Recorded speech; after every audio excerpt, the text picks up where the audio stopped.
Meron nang nai-report kahapon na 4,899 na mga bagong kaso ayon po sa March 14 case bulletin ng DOH.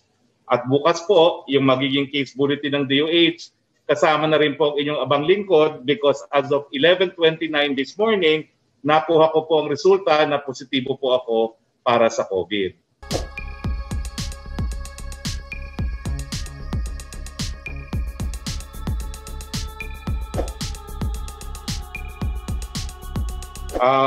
Lumabas po ang resulta, 11:29, nandito na po ako sa opisina, kaya tinutuloy ko na rin po ang press briefing. Nag-iisa po ako ngayon sa aking opisina, and that is why we are on Zoom.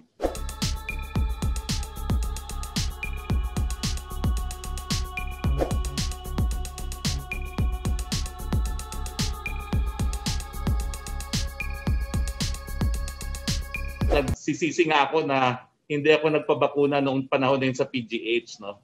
Kasi kung hindi po siguro naubusan at nabakunahan ako sa PGH, siguro po hindi na ako nadapuan ngayon.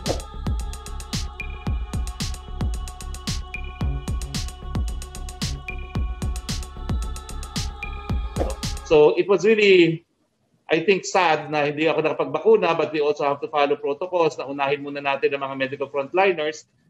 So ang aking pakiusap po doon sa mga medical, pero iba ho, kunin nyo na yan. Dahil gaya ko po, nagsisisi, hindi nabigyan ng bakuna noong mga panahon na yon dahil hindi qualified. Kayo naman po qualified. Nandiyan na po ang bakuna, kunin nyo na po kaysa ma-include na kayo sa datos gaya ko.